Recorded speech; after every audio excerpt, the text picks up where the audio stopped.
Efek drama pertemuan Puan dan AHY sangat mengerikan. Ganjar Pranowo dan Jokowi kena tembak. Gawat, gawat, gawat.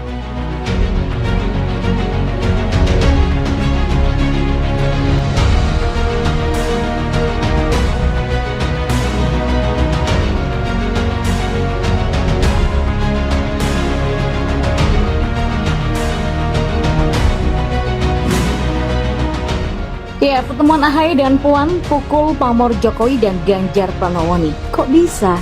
Itu bagaimana ceritanya? Ya, biar nggak gagal paham dan ngamuk-ngamuk ke penulisnya, tolong ngedengerin saya deh ya, sampai tuntas. Anda pasti seneng kalau ngedengerin saya. Oke, begini. Ini memang benar-benar sebuah kejutan dan drama politik yang sangat spektakuler. Pertemuan politik langka mendadak bisa terwujud. Ketua Umum Partai Demokrat AHY bertemu dengan Ketua DPP PDIP Puan Maharani di hutan Kota Pelataran Gelora Bung Karno atau GBK Senayan, Jakarta. Wajah media 2 hari ini memang banyak dihiasi senyum tipis-tipis foto bersama Puan dan AHY. Media sedang rame-rame nih mengulas dua tokoh muda berbakat. Nampak jelas kalau keduanya menjadi viral. Momen pertemuan politik yang konon 20 tahun ditutupi oleh bekunya dendam di antaranya bapak dan ibu.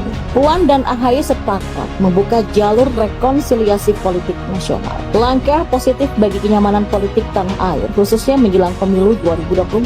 Pertemuan yang digelar di GBK ini bisa dikatakan menjadi platform baru berpolitik santun dengan mengedepankan dialog dan mendahulukan toleransi untuk bisa menerima sebuah perbedaan, bahkan mengesampingkan luka politik lama yang cukup resahkan. Puan dan AHY menjadi wakil bagi generasi muda, menjadikan debut dan ikon baru sebagaimana framing baru bagi anak muda untuk terjun politik yang baik dan ideal. Puan sendiri sedang menjadi ketua DPP PDIP, jabatan prestisius di partai di mana partai tersebut sedang menjadi bagian utama pendukung pemerintah. Sementara AHY adalah ketua umum Partai Demokrat yang pernah menikmati kekuasaan selama 2 kali pemilu di tahun 2004 sampai 2009 dan 2009 sampai 2014. Baik Puan dan AHY bukan anak sembarangan. Mereka adalah anak dari mantan Presiden RI Megawati Soekarno Putri, adalah presiden yang menggantikan Gus Dur, sementara SBY adalah mantan presiden yang terpilih langsung dalam 2 kali pemilu.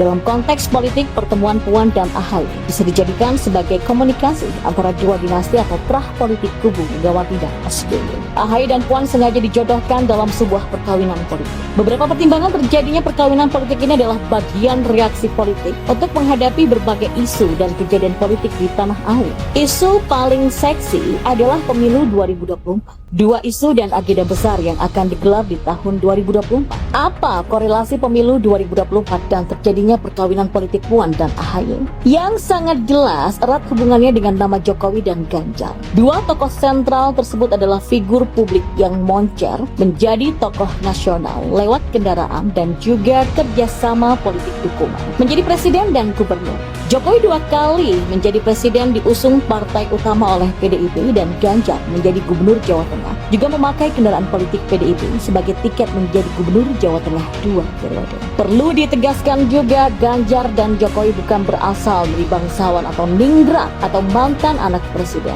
Mereka berdua adalah rakyat biasa, besar dan berkembang secara mandiri dan kemudian diambil dan diasuh oleh PDIP menjadi pemimpin nasional yang hebat. Permasalahan akut yang menjadi ancaman turun-temurun adalah munculnya figur kepemimpinan nasional selevel presiden pada akhirnya akan memunculkan kelahiran dinasti yang baru. Ini yang menjadi momok dan trauma khusus bagi partai atau koalisi partai yang sudah mendorong dan menjadikan individu non-partai pada akhirnya menjadi kekuatan baru, bahkan akan menjadi pesaing serta musuh baru berikutnya. Pertemuan AHY dan Puan ada indikasi jika 2 terah besar SBY dan Megawati akan menghambat dan juga menggadang embrio terah baru dari Jokowi bahkan juga Ganjar sebagai bagian sasaran khusus. Megawati dan SBY sadar jika Jokowi akan segera melahirkan bayi baru yang akan menjadi bagian turtle politik dinasti Jokowi. Bagaimana awal pemerintahan Jokowi menjadi presiden terang-terangan menolak keterlibatan anak serta keluarga untuk terjun ke politik. Namun pada akhirnya Jokowi memberikan restu seorang Kaisang yang masih lugu untuk terjun di Pilkada Depok. Belum lagi Gibran yang selalu dimomong oleh Prabowo Subianto dan sempat juga ditowel menjadi wapresnya Prabowo. Kemudian ada menantunya Gibran yang sedang menjadi wali kota Medan dan sedang digadang-gadang berjaga di pilkada di Sumatera Utara sebagai cagup. Puan dan AHY menjadi politisi muda dan seharusnya di tahun politik 2024 sudah berjaga, kendati terlalu instan menjadi orang nomor 1 atau 2 di Indonesia. Namun kendala besar sedang dihadapi oleh dua anak mantan presiden tersebut. Di saat bersamaan muncul tokoh di luar elit partai seperti Ganjar dan Anies. Pencapresan Ganjar dan Anies Baswedan menjadi tamparan yang paling keras bagi putra dan putri pemilik partai. Harusnya Puan sudah menjadi bagian capres dari PDIP. Begitu juga AHY juga sudah mengantongi tiket pencapresan. Sialnya dua tokoh muda ini harus terpental dari pencapresan. Puan akhirnya kalah dan rekomendasi PDIP untuk capres justru diberikan Ganjar, sementara AHY terlunta-lunta di koalisi perubahan. Posisi AHY kendati sebagai ketua umum partai secara formal belum mendapatkan dukungan untuk mendampingi Anies Baswedan. Survei lembaga politik sangat kejam meniatkan elektabilitas pemegang partai ditempatkan di level 2%. AHY dan Puan hanya masuk dalam nominal bursa cawapres, bukan capres. Dan ini bagian penghinaan politik terberat dan wajar jika AHY sangat tergoda dengan penawaran dan juga kode untuk segera tinggalkan koalisi perubahan yang dimotori oleh PKS dan Nasdem tersebut. Kesimpulannya, jika dalam perjodohan politik AHY dan Puan menjadi simbol politik pembendungan bagi elit baru atau wajah baru yang akan manggung di politik nasional. Mereka sadar jika peta politik atau konfigurasi politik saat ini posisi AHY dan Puan hanya menjadi ban serep para capres yang justru lahir dari rahim elit baru.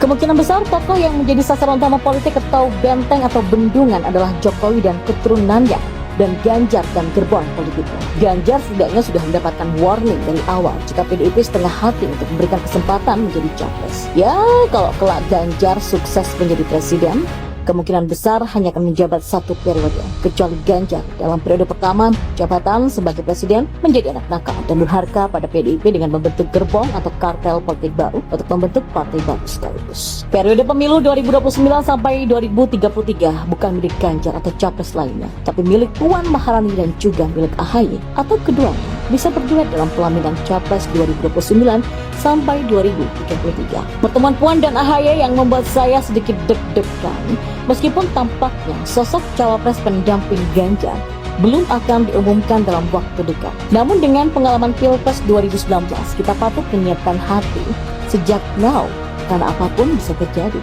Seperti ketika Ma'ruf Amin ditetapkan sebagai capres Jokowi waktu itu.